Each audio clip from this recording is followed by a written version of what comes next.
கள்ளக்குறிச்சி மாவட்டம் சங்கராபுரம் அருகே கள்ளச்சாராயம் காய்ச்சிய ஒருவர் தற்போது கைது செய்யப்பட்டிருக்கிறார். அண்மை செய்தியாக பார்த்துக் கொண்டிருக்கிறோம். கூடுதல் விவரங்களை எமது செய்தியாளர் சிவபிரகாசம் வழங்க கேட்கலாம். வணக்கம் சிவபிரகாசம், இந்த கைது நடவடிக்கை தொடர்பான கூடுதல் விவரங்கள்.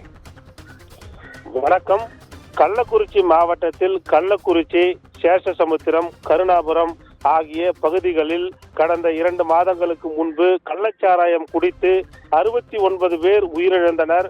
மேலும் அதில் பாதிக்கப்பட்ட 150க்கும் மேற்பட்டோர் சிகிச்சை பெற்று தற்போது வீட்டில் உள்ளனர். இந்த கள்ளச்சாராயம் குடித்து 69 பேர் உயிரிழந்த சம்பவம் தமிழகம் மட்டுமல்லாமல் இந்தியாவில் அளவில் பெரிய பரபரப்பை ஏற்படுத்தியது. இந்த நிலையில் இந்த கள்ளச்சாராயத்தை கட்டுப்படுத்த காவல்துறையினர் பல்வேறு கட்ட முயற்சிகள் மேற்கொண்டு வரக்கூடிய நிலையில் கள்ளக்குறிச்சி மாவட்டம் சங்கராபுரம் அருகே உள்ள சேஷசமுத்திரம் கிராமத்தில் குண்டு மேடு காட்டுக்கொட்டாய் பகுதியில் கேஸ் சிலிண்டர் பயன்படுத்தி கள்ளச்சாராயம் காய்ச்சப்படுவதாக சங்கராபுரம் போலீசாருக்கு ரகசிய தகவல் கிடைத்தது. அதன் அடிப்படையில் சங்கராபுரம் காவல் நிலைய ஆய்வாளர் விநாயகன் முருகன் தலைமையில் அந்த பகுதியில் தீவிர சோதனை நடத்தினர். தீவிர சோதனையின் அடிப்படையில் சேஷசமுத்திரம் கிராமத்தில் குன்றுமேட்டு பகுதியில் கேஸ் சிலிண்டர் அடுப்பை பயன்படுத்தி நல்லத்தம்பி மகன் ராஜேந்திரன் என்பவர் கடந்த பல நாட்களாகவே கள்ளச்சாராயம் காய்ச்சி விற்பனை செய்யப்பட்டு வருவதாக அதிர்ச்சி தகவல் வெளியாகி உள்ளது.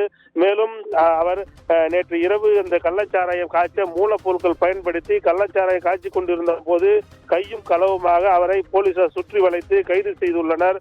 அதனைத் தொடர்ந்து அவரிடம் இருந்து கள்ளச்சாராயம் காய்ச்ச பயன்படுத்தப்பட்ட மூலப்பொருட்களையும் பறிமுதல் செய்து காவல் நிலையத்துக்கு அழைத்து வந்து அவரை கைது செய்து விசாரணை மேற்கொண்டு வருகின்றனர். மேலும் கடந்த 2 மாதங்களுக்கு முன்பு இந்த கள்ளச்சாராயம் குடித்து கள்ளக்குறிச்சி பகுதியில் 69 பேர் உயிரிழந்த நிலையில் அதில் சேஷசமுத்திர கிராமத்தில் மட்டுமே 6 பேர் உயிரிழந்திருக்கிறார்கள். அந்த வடு இன்னமும் மாறாத நிலையில் தற்போது அந்த சேஷசமுத்திர கிராமத்தில் தற்போது கள்ளச்சாராயமானது காய்ச்சி துணிச்சலாக விற்பனை செய்யக்கூடிய சம்பவம் பெரும் பரபரப்பை ஏற்படுத்தியுள்ளது. அவர் காவல்துறையினர் தற்போது கைது செய்து சங்கராபுரம் காவல் நிலையத்தில் வைத்து விசாரணை மேற்கொண்டு வருகின்றனர். காவல்துறையினுடைய முதற்கட்ட விசாரணையில் இவர் கடந்த 1 மாதத்திற்கு மேலாகவே வீட்டிலேயே சிலிண்டர் வைத்து கள்ளச்சாராயம் காய்ச்சி அந்த பகுதியில் விற்பனை செய்வது அம்பலமாகியுள்ளது. மேலும் இது குறித்து அவர் எந்தெந்த பகுதியில் கள்ளச்சாராய விற்பனைக்கு ஈடுபட்டு வருகிறார் என்பது குறித்தெல்லாம் காவல்துறையினர் தற்போது விசாரணை மேற்கொண்டு வருகின்றனர்.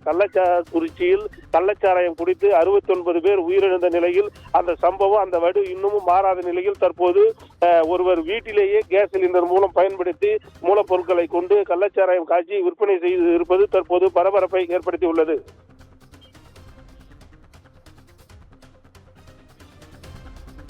கூடுதல் விவரங்களுக்கு நன்றி சிவபிரகாசம்.